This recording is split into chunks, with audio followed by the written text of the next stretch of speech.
وَلْتَنْظُرْ نَفْسٌ مَّا قَدَّمَتْ لِغَدٍ، ہر انسان کو غور کرنا چاہیے کہ اس نے آنے والے دن کے لیے کون سی تیاری کر رکھی ہے۔ ابو بکر کو فکر کی تو فکر آخرت تھی کہ ایک ٹائم کا حرام کھانا کھایا تو دل کی دنیا بدل گئے، اور انہوں نے جتنا کھانا کھایا تھا تمام کھانا کو باہر کر دیا۔ میرے پیارے ساتھیوں، غور کیجیے، ہم اپنی زندگی کا جائزہ لیں، زندگی میں ہم کہاں تک کامیاب ہیں، زندگی کا حساب لگا لیں۔ اللہ کے نبی فرماتے کہ اے لوگوں، ان فی الدنیا کأنک غریب او عابر السبیل، دنیا میں اس طرح رہو جس طرح ایک مسافر چلتا ہوا ہے اور تھوڑی دیر آرام کے لیے کسی سایہ دار جگہ میں بیٹھ جائے۔ یہ پنڈال لگا ہوا ہے، یہاں سایہ حاصل کرنے کے لیے بیٹھ جائے، لیکن اس کو چلنا ہی آخر ہے، آرام کرنے کے بعد چلنا شروع کر دیتا ہے۔ میرے بھائیو، یہ دنیا اسی طرح ہے، ہم اور آپ اس دنیا میں ہمیشہ رہنے کے لیے نہیں آئے۔ اِنَّا جَهَنَّمَ كَانَتْ مِرْصَادًا، جہنم گھات ہے، جہنم انتظار کی جگہ، جہنم دشمنوں کا انتظار کر رہی ہے، جہنم کافروں کا انتظار کر رہی ہے، جہنم مشرکوں کا انتظار کر رہی ہے، جہنم بدکاروں کا انتظار کر رہی ہے۔ غور کیجئے، جس طرح ایک مسافر کسی سایہ دار جگہ میں بیٹھتا ہے آرام کرنے کے لیے، آرام جب ہو جاتا ہے دل کو قرار آ جاتا ہے، سکون آ جاتا ہے، میرے پیارے ساتھیوں چلنا شروع کر دیتا ہے۔ ہم اور آپ یہاں سے جانے والے، ہماری یا تو جنت انتظار کر رہی ہے یا جہنم انتظار کر رہی ہے۔ ہم اپنے آپ پر خود فیصلہ چھوڑے اور فیصلہ کریں کہ جنت ہماری انتظار کر رہی ہے جہنم۔ میرے پیارے ساتھیوں، یہ کہا کرتے تھے کہ دنیا میں مسافر کی طرح رہو۔ اس کے بعد عبداللہ ابن عمر کہا کرتے تھے اذا امسیت فلا تنتظر الصباح، اے لوگوں، جب صبح ہو جائے تو شام کا انتظار نہ کیا کرو، اور جب شام ہو جائے تو صبح کا انتظار نہ کیا کرو۔ شام ہے، آپ بستر پہ سونے گئے، تکیہ لگا ہوا ہے سرہانے پہ، آپ اپنے تکیہ کو سرہانے پہ لگا دیے، اپنے رخسار پہ تھوڑی دیر کے لیے ہاتھ رکھے اور سوچئے کہ جو دن گزرا صبح سے لے کے شام تک ہماری کتنی نیکیاں ہیں، ہم نے کتنے گناہ کے کام کیے ہیں۔ آپ اپنے زندگی کا فیصلہ کیجئے، یہ سوچئے کہ ہو سکتا ہے صبح کا سورج دیکھنے ملے یا نہ ملے، صبح ہو جائے تو پھر تھوڑی دیر کے لیے سوچے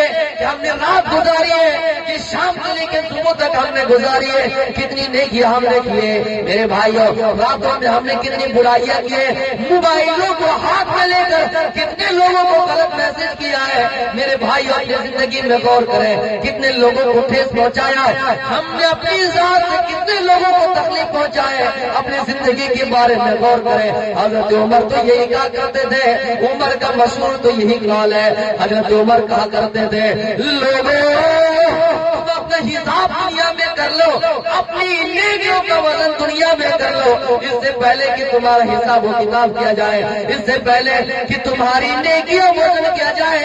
اما من ثقلت موازینہ فہو فی عیشۃ راضیہ، اگر زیادہ ہو جائے تو جنت ٹھکانہ ہے۔ واما من خفت موازینہ فامہ ہاویہ، کم پڑ جائے، نیکیاں کم ہو جائے، ترازو ہلکا ہو جائے تو میرے بھائیوں فامہ ہاویہ، تو آپ کا ٹھکانہ ہاویہ ہے، نار ہاویہ، جلتی ہوئی آگ ہے۔ میرے پیارے ساتھیوں، عمر کہا کرتے تھے کہ اپنا حساب دنیا میں لگا لو، اپنی نیکیوں کا وزن دنیا میں کر لو، اس سے پہلے کہ تمہارا حساب و کتاب ہو جائے، اس سے پہلے کہ تمہاری نیکیاں تولی جائے، اس سے پہلے کہ تمہیں پیش کیا جائے، سب سے بڑی پیشی ہونے والی ہے، اس لیے دنیا میں اپنے آپ کو پیش کرو۔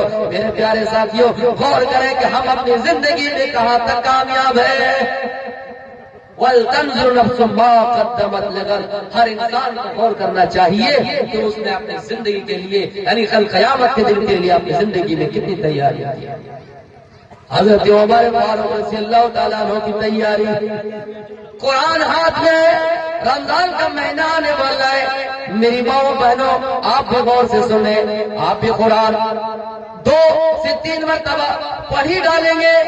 کتنے نوجوان بھائی جو پورا سال قرآن کو اگر ہاتھ میں نہ لگایا ہو، لیکن رمضان کے مہینے میں قرآن ضرور ہاتھ لگائیں گے۔ میں یہ کہہ رہا ہوں کہ ہم اور آپ قرآن کو چاہے چند منٹوں چند گھنٹوں کے لیے ہاتھ لگائیں، لیکن ہماری دل کی دنیا کیوں نہیں بدلتی ہے؟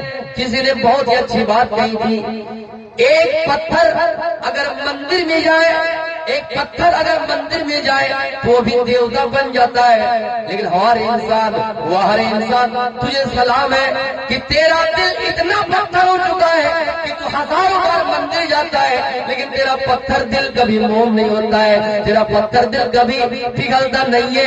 وہ ہر انسان ایک پتھر مندر میں جانے سے دیوتا بنتا ہے، لیکن تمہارا دل اتنا کٹھور ہو گیا ہے کہ تم بار بار مندر جا رہے ہو پھر بھی تمہارا دل پتھر ہی رہتا ہے۔ تو میرے پیارے ساتھیوں، رمضان کا مہینہ آ رہا ہے، ہمارے ہاتھوں میں قرآن آئے گا، لیکن میں آپ کو یہ بتا رہا ہوں حضرت عمر کے ہاتھ میں قرآن ہے، قرآن کی آیت ہاتھ لگے، اِنَّ عَذَابَ رَبِّكَ لَوَاقِعٌ، یقیناً تیرے رب کا عذاب برحق ہے، تیرے رب کا عذاب ثابت شدہ ہے۔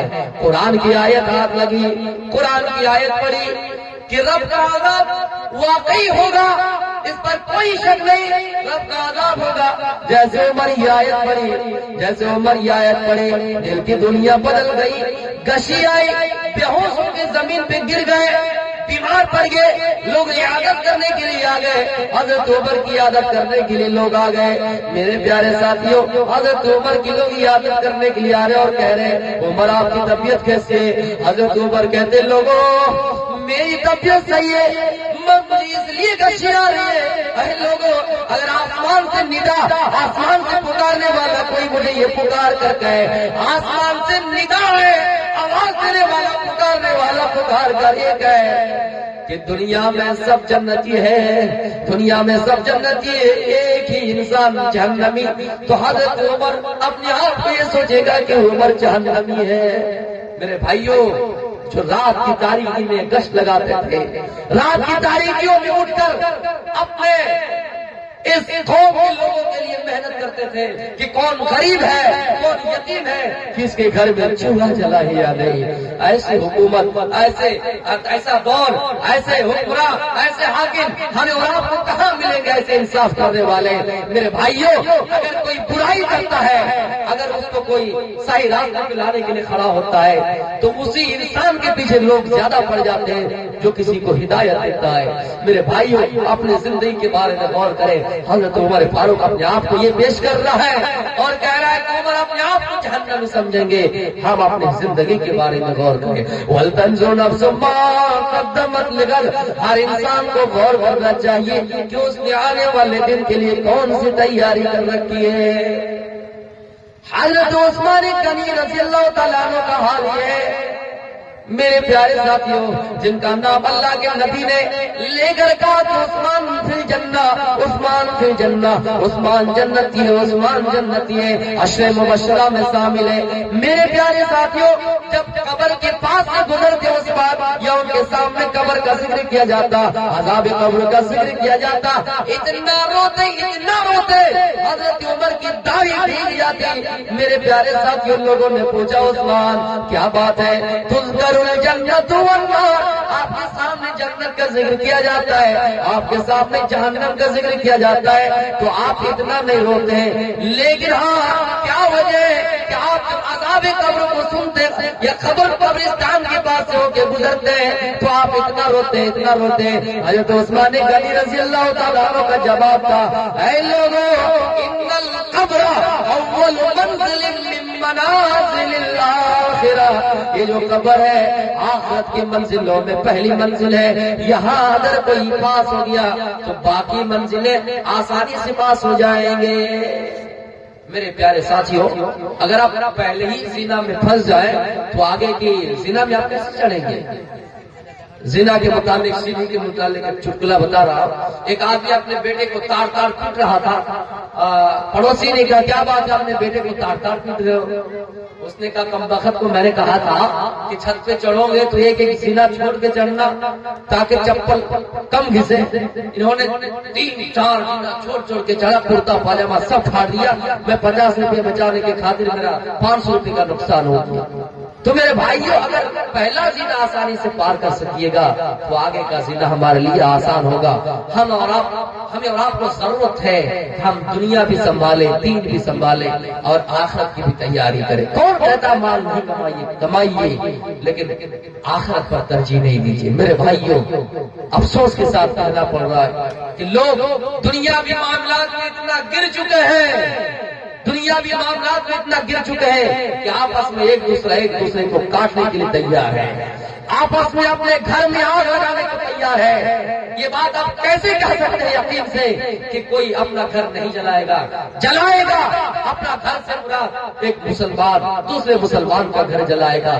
ضرورت ہے ہمیں اور آپ کو اتحاد و اتفاق کا ثبوت پیش کرنے کی. میرے پیارے ساتھیوں بہت دن تک ہم لڑے, بہت دن تک ہمارے اندر وواد رہا. آپ دیکھ رہے ہیں آئے دن مقرروں کی, آئے دن مولویوں کی, ہم ٹی ویوں پر, ہم ریڈیو پر, ہم اخباروں پر یہ دیکھ رہے ہیں, پڑھ رہے, سن رہے ہیں کہ آئے دن لوگوں کی گرفتاری ہو رہی ہے. اس لیے نوجوانوں آپ سے اپیل ہے کہ آپ اگر کوئی اس طرح کا معاملہ پیش آتا ہے آپ بڑھ چڑھ کر حصہ لیجیے. یہ بھی دین کا ایک حصہ ہے. اگر قوم کے علماء بچے رہے تو آپ سمجھ جائیں کہ دنیا زندہ ہے, ورنہ اگر علماء چلے گئے تو آپ یہ سمجھ جائیں کہ یہ دنیا اندھی ہو چکی ہے, یہ دنیا کانا ہو چکی ہے, یہ دنیا لنگڑی ہو چکی ہے. اس لیے ہمیں آپ کو ضرورت ہے ہم اتحاد اتفاق کے پلیٹ فارم کیا ہے. آپ کو ایک بتا دوں, جب اہل حدیث کا کوئی عالم گرفتار ہوا, پکڑا گیا تو دوسرے مسلک والوں نے خوشیاں منائے. اب وہی مسلک کے کوئی اگر عالم پکڑے جائیں تو کیا اہل حدیث اس کی خوشیاں منائے, اس پر اس کی گرفتاری پر خوشیاں منائے؟ نہیں. ہم یہ نہیں دیکھیں گے یہاں پر کہ کون کیا ہے. ہمیں اور آپ کو صرف دین سے مطلب ہوگا, صرف مسلمانوں سے مطلب ہوگا. نہ ہم سنیوں میں الجھتے ہیں نہ بریلویوں میں الجھتے ہیں. ہم سب کے قاتلوں کو میم سے مطلب ہوتے ہیں. ہمارا دشمن یہ نہیں دیکھتا ہے کہ کون کیا ہے, ہمارا دشمن یہ نہیں دیکھتا ہے کہ کون کس مکتب فکر کا ہے. ہمارے دشمن کو مسلمان سے مطلب ہوتا ہے. ضرورت ہے میرے بھائیوں ہم ایک پلیٹ فارم پہ آئیں. ہمارے سماج میں, ہمارے گاؤں میں جس چیز کی کمیاں اور کوتاہی ہے آپس میں ایک جگہ بیٹھے اور آپسی چیزوں کو حل کریں. اور میں آپ کو ایک چیز بتاتے جا رہا ہوں میرے بھائیوں, آپ کو افسوس کے ساتھ کہنا پڑ رہا ہے ہم حقوق اللہ کو بیان کر دیتے ہیں, نماز روزہ کو بیان کر دیتے ہیں, اس پر ہم گھنٹوں تقریر کر دیتے ہیں, لیکن حقوق العباد پر کوئی تقریر کرنے کے لیے تیار نہیں ہے. حقوق العباد زیادہ ضروری ہے. اگر بندے سے کوئی تکلیف مل جائے, تکلیف پہنچ جائے, جب تک بندہ کو معاف نہ کرے اللہ معاف کرنے والا نہیں ہے. مسلمانوں تمہیں اللہ رب العالمین نے کہا ہے انما المؤمنون اخوہ, ایک مومن دوسرے مومن کا بھائی ہے. مسلمان آپس میں بھائی ہیں. المسلم اخو المسلم, مسلمان کا بھائی ہے. پھر ہمارا یہ ضمیر کیسے گوارا کرتا ہے کہ ہمارے ہاتھ سے دوسرا مسلمان تکلیف پہنچے دوسرے مسلمان کو؟ میرے بھائیوں ان چیزوں پر بھی تقریر ہونی چاہیے. بندہ بندے کو اگر معاف نہ کرے اللہ معاف کرنے والا نہیں ہے. میں نے کچھ اشارہ کر آپ سے بات کہہ دی. میرے پیارے ساتھیوں اب میں 2-3 باتیں کہہ کے اپنی تقریر کو ختم کروں گا. 1:15 ہونے جا رہا ہے. 15 منٹ کہہ کے میں اپنی تقریر ختم کروں گا. اللہ رب العالمین سے دعا ہے کہ اللہ رب العالمین اس جلسے کو قبول عطا فرمائے اور پوری رات قبول عطا فرمائے. جتنے لوگ اس میں دان کیے ہیں, تعاون کیے ہیں, اللہ رب العالمین ان تعاون کو قبول عطا فرمائے. نیک نیت سے, نیک ارادے سے مسجد میں تعاون کیے ہیں, اللہ رب العالمین سب کا مقصد پورا کرے, سب کو اپنے مقصد میں کامیاب بنائے. اس مسجد کی تعمیر و ترقی ہو. ہم اور آپ آئے دن سنتے یہ بھی ہے کہ فلاں جگہ پہ مسجد ہم سے چھین لی گئی. ابھی اتر پردیش میں میں نے اس کا خود مشاہدہ کیا, میں نے خود اس کا دورہ کیا. گیان واپی مسجد جن کو شاہی مسجد کے نام سے جانا جاتا ہے, میرے پیارے ساتھیوں وہاں پر بھی باطل حکومت نے پوجا کی اجازت دے دی ہے. ہم اور آپ نہیں جانتے, گھر میں بیٹھے ہیں. ہمیں اور آپ کو جاننا ضروری ہے, سب کو جاننا ضروری ہے. ایک مسجد جو ہم سے چھین لی گئی, دوسری مسجد جس میں عبادتیں ہونے لگی, کم از کم جو مسجدیں ہیں ان کو تو ہم آباد کریں. میرے پیارے ساتھیوں اللہ رب العالمین فرماتا ہے یا ایھا الذین آمنوا اتقوا اللہ ولتنظر نفس ما قدمت لغد. ہر انسان کو یہ غور کرنا چاہیے کہ اس نے آنے والے دن کے لیے کون سی تیاری کر رکھی ہے. یہ ایک انسان بڑھاپے کی حالت میں پہنچتا ہے, ان کی شادی ہو گئی، انہوں نے شادی میں جیسا رول ادا کیا نہیں کیا، ان کا زمانہ گزر گیا، ان کا دور گزر گیا، لیکن ان کے بیٹے کا دور آیا، ان کے پوتے کا دور آیا۔ اب وہ بوڑھے، اب وہ بزرگ یہ چاہتے کہ میرے بیٹے کی شادی میں بھی مال لیا جائے۔ میرے پیارے ساتھیوں، اللہ کے نبی صلی اللہ علیہ وسلم فرماتے کہ میرے بھائیوں، آپ تم دیا کرو، مال دیا کرو، نہ کہ لیا کرو۔ حضرت عمر فرمایا کرتے تھے سب سے بڑا جاہل اور سب سے بڑا نادان ہے جو اپنی زندگی کو برباد کرے اور دوسرے کی زندگی کو کامیاب بنائے۔ یعنی آپ اپنے بیٹے کے لیے مال لے رہے ہیں، آپ اپنے بیٹے کے لیے دولت لے رہے ہیں، آپ اپنے بیٹے کے لیے گاڑی لے رہے ہیں، وہ آپ کی گاڑی نہیں ہے، وہ مال آپ کا نہیں ہے، وہ مال آپ کے بیٹے کا ہے، وہ گاڑی آپ کی بیٹی کی ہے۔ آپ اپنی دنیا کمانے کی خاطر اپنی آخرت کو کیوں برباد کر رہے ہیں؟ دوسرے کی زندگی بنانے کی خاطر اپنی زندگی کو کیوں برباد کر رہے ہیں؟ میرے پیارے ساتھیوں، غور کیجیے، اللہ فرماتا ہے الہاکم التکاثر حتی زرتم المقابر۔ اے میرے بندو، تم دنیا میں تم مال کی زیادتی کے پیچھے پڑ گئے، تم حسن جمال کی زیادتی کے پیچھے پڑ گئے، تم عہدے کے پیچھے پڑ گئے، تمہیں تکاثر نے اتنا غافل کر دیا، اتنا غافل کر دیا، حتی زرتم المقابر، یہاں تک کہ تم قبرستان جا پہنچے، تم قبرستان چلے گئے، پھر بھی تمہیں مال تمہیں یاد آ رہا ہے، تم مال کرتے کرتے قبرستان پہنچ گئے۔ میرے پیارے ساتھیوں، اگر اپنی زندگی کو کامیاب بنانا ہے تو اپنی زندگی کے بارے میں غور کریں، اپنی زندگی کا جائزہ لیں کہ آپ جب شادی کرنے کے لیے جاتے ہیں یا اپنے بچوں کی شادی کرانے کے لیے جاتے ہیں، اپنے بیٹی کا نکاح کرانے کے لیے جاتے ہیں، تو آپ وہاں خوبصورتی دیکھتے ہیں، نہ مال دیتے ہیں، نہ دولت دیتے، نہ علم دیتے۔ آپ اپنی زندگی کا فیصلہ خود کریں۔ اگر آپ واقعی مال دیکھتے ہیں تو میرے بھائیوں، آپ دنیا دیکھ رہے ہیں، آپ دینداری نہیں دیکھ رہے، آپ مال دیکھ رہے ہیں۔ الہاکم التکاثر حتی زرتم المقابر۔ دنیا کے مال دولت کے پیچھے اتنا پڑ گئے کہ یہاں تک کہ تم قبرستان جا پہنچے۔ اللہ کے نبی صلی اللہ علیہ وسلم کا حال ہے کہ اللہ کے نبی نے اپنے آپ کو جہنم کی آگ سے بچایا اور اپنے قومی قبیلوں کو بھی جہنم کی آگ سے بچایا۔ ہم دنیا میں کامیاب اگر ہو جائے تو اپنے پریوار کو بھی کامیاب بنانا ہے، اپنے فیملی کو بھی کامیاب بنانا ہے، اپنی زندگی کے بارے میں غور کرنا ہے۔ دنیا میں جب ہم غور کرتے ہیں تو یہ ہمیں برداشت نہیں ہوتا ہے کہ ہمارے بیٹے کو کوئی ناجائز تھپڑ مار دے، ہمیں برداشت نہیں ہوتا ہے۔ اس وقت ہماری غیرت پیدا ہو جاتی ہے۔ ہمارے بیٹے کو اگر کوئی کالا پانی کی سزا دے دے تو ہمیں برداشت نہیں ہوتا ہے۔ ہمارے بیٹے کو کوئی اگر مار دے، ہمارے بیٹے کو کوئی اگر کنویں میں ڈال دے، کوئی آگ میں لٹا دے تو ہمیں برداشت نہیں ہوتا ہے۔ لیکن اے میرے نوجوانوں، اے میرے بزرگوں، اے میرے سماج والوں، اے مسلمان بھائیوں، آپ کو پھر ایک ایسے گوارا ہوگا کہ جہنم میں آپ کی اولاد جلے گی۔ اس لیے اللہ فرماتا ہے انفسکم وعلیکم نارا، کہ اپنے آپ کو بھی جہنم کی آگ سے بچاؤ اور اپنے پریوار کو بھی جہنم کی آگ سے بچاؤ۔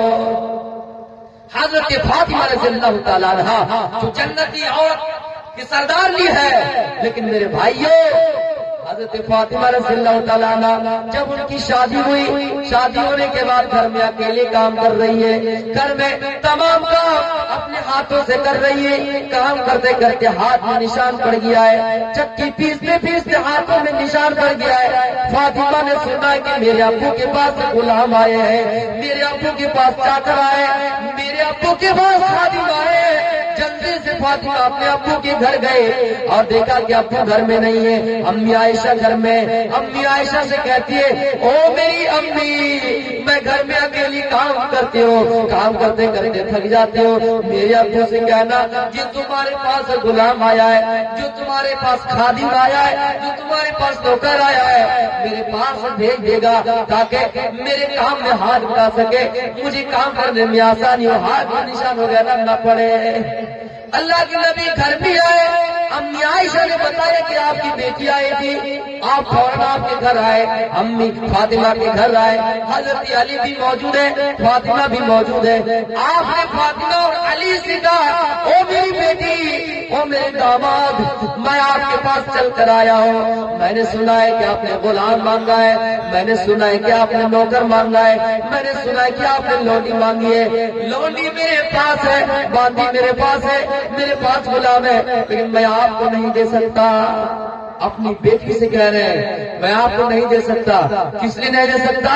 کیونکہ اس غلام کو بیچنا ہے, بیچ کر کوئی درہم و دینار کی ضرورت ہے. میرے مدرسے میں کچھ اسٹوڈنٹس پڑھ رہے ہیں, کچھ اسٹوڈنٹ تعلیم حاصل کر رہے ہیں, اساتذہ کی تنخواہیں باقی ہیں, ان پر خرچ کیا جائے گا. وہ میری بیٹی اس وقت میں تمہیں غلام نہیں دے سکتا. میرے بھائیوں غور کیجیے کہ اپنی بیٹی کا پیٹ کاٹا, اب نہیں چاہا کہ میری بیٹی کو غلام مل جائے, میری بیٹی آرام والی زندگی گزارے.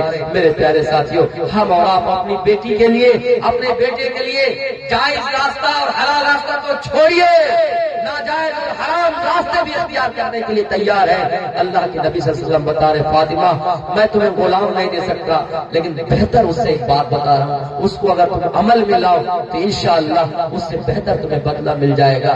کہا وہ کیا چیز ہے؟ اللہ کے نبی نے فرمایا آپ لوگ یاد کر لیجئے, جتنے لوگ یہاں آئے ہیں میرے بھائی جانتے ہیں, جو نہیں جانتے ان سے میری اپیل ہے کم از کم اس چیز کو آپ سیکھ کے جائیے, میرا جلسہ کامیاب ہو جائے گا. میں اللہ کی بارگاہ الہی میں حاضر ہو کر کہہ سکوں گا یا اللہ میں جتنے لوگ بیٹھے تھے میں نے یہ بات بتائی تھی, کوئی طرح ایک بندہ عمل کر گیا تھا. اللہ کے نبی نے فرمایا او میری بیٹی جب تم بستر پہ آؤ, بستر پہ سونے کے لیے آؤ, جب تم سونے کے لیے بستر پہ آؤ تو یہ دعا پڑھ لو 33 بار سبحان اللہ, 33 بار الحمدللہ, 34 بار اللہ اکبر. جب یہ دعا پڑھ کر سو جاؤ گے, جب یہ دعا پڑھ کر سو جاؤ گے دن بھر کی ساری تھکاوٹیں دور ہو جائیں گی, دن بھر کے سارے تھکان دور ہو جائیں گے. تمہیں غلام کی ضرورت نہیں ہے, تمہیں نوکر کی ضرورت نہیں ہے. تو میرے پیارے ساتھیوں, اللہ کے نبی صلی اللہ علیہ وسلم یہ نہیں دیکھا کہ میری بیٹی ہے تو میں اپنی بیٹی کو دنیا میں چاہے جہاں سے لاؤں کما کر اپنی بیٹی کی خواہش پوری کر دوں.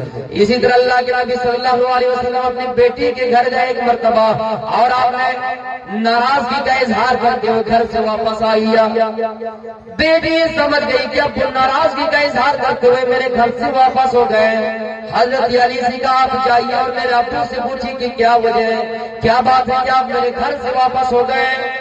جلدی سے گئے اور آپ نے اللہ کے نبی سے کہا کہ کیا بات ہے کہ آپ میرے گھر سے واپس آ گئے. آپ نے فرمایا وہ علی میری بیٹی فاطمہ ہے, میں اپنی بیٹی کا گھر گیا, دروازے پہنچا تو دیکھا کہ ایک ڈیزائنر چادر لٹک رہی ہے, ایک ڈیزائنر پردہ لٹک رہا ہے. او علی میں نہیں چاہتا ہوں کہ میری بیٹی دنیا میں عیش و عشرت کی زندگی گزارے. او علی میں نہیں چاہتا ہوں کہ میری بیٹی دنیا میں عیش کرے.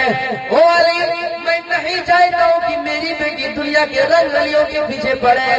میرے بھائیوں غور کیجیے کہ ہم زندگی میں کہاں تک کامیاب ہیں, ہم نے اپنے بچوں کو کہاں تک تربیت کی ہے, ہم نے اپنی بیٹیوں کی تربیت کہاں تک کی ہے. میرے پیارے ساتھیوں اگر آپ کی بیٹی آپ کو جنت لے جا سکتی ہے, وہی بیٹی آپ کو جہنم لے جانے میں بھی مددگار ہو جائے گی, وہی بیٹی آپ کو جہنم میں بھی لے جانے میں مدد کر جائے گی. میرے پیارے ساتھیوں بیٹیاں اگر آپ کو جنت لے جائیں گے, لیکن وہی بیٹیاں اگر آپ ان کی تربیت نہیں کریں گے, اگر آپ انہیں دینی تعلیم نہیں دیں گے میرے پیارے ساتھیوں تو وہی بیٹیاں آپ کو جہنم لے جانے میں مددگار ہو جائیں گی.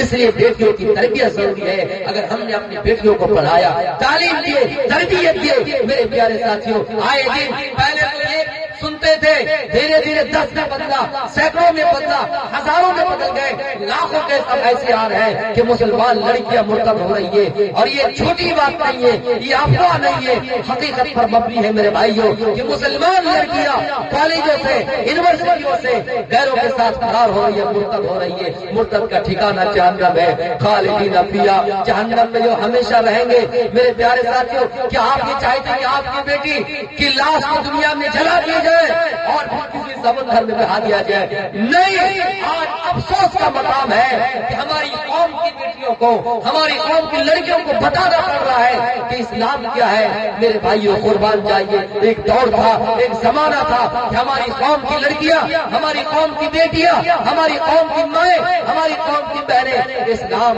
کی دعوت کو عام کر رہے تھے, اسلام کا پرچار کر رہے تھے. آج انہیں بتانا پڑ رہا ہے اسلام ہے.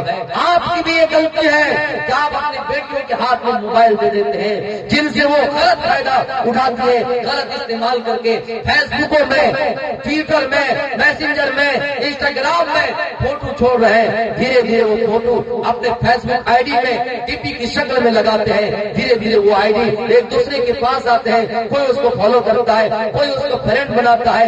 دھیرے دھیرے ان کی گفتگو ہوتی ہے اور پھر اس قدر بڑھ جاتی ہے کہ وہ ایک دوسرے سے بھاگ کر شادی کر لیتے ہیں اور مرتد ہو جاتے ہیں. میرے بھائیوں یقین جانیے اگر ضرورت پڑے ماں بہن کو موبائل دینے کی، قوم کی بیٹیوں کو، تو موبائل دینے کے بعد آپ اس کی حفاظت بھی کیجیے. خبر لیجیے کہ آپ موبائل میں کیا کر رہے ہیں، آپ موبائل میں کہاں فوٹو چھوڑ رہے ہیں. میں ایک بنگلہ ایک مصرع کہہ رہا ہوں، بنگلہ بولتا نہیں تقریب میں ایک مصرع کہہ رہا ہوں. کند شری میں تمہیں، کند شری میں تمہیں কেমন তোমার বাপ, ফেসবুকেতে ছবি ছেড়ে করছো কেন পাপ, কোন দেশেরই মেয়ে তুমি কেমন তোমার বাপ, ফেসবুকেতে ছবি ছেড়ে করছো কেন পাপ. تو میرے بھائیوں اگر آپ میں ہی رہے ضرورت ہے تو آپ اس کی دیکھ ریکھ بھی کیجیے. ضرورت ہے قوم کی بیٹیاں پڑھے گی، تعلیم یافتہ ہوگی تو پورے خاندان کو پڑھائے گی. میں اپنی تقریر کو یہی سے ختم کرتا ہوں. آخر میں اللہ رب العالمین سے دعا ہے باری اللہ ہم سب تمام مسلمانوں کی حفاظت عطا فرما. جو لوگ مصیبت میں ہیں ان کی مصیبت کو دور کر دیں، ہمارے ملک کی حالات کو سازگار بنا دیں، اپنے حفظ و امان میں رکھ. وما علینا الا البلاغ المبین. وآخر دعوانا الحمد للہ رب العالمین. السلام علیکم ورحمۃ اللہ وبرکاتہ.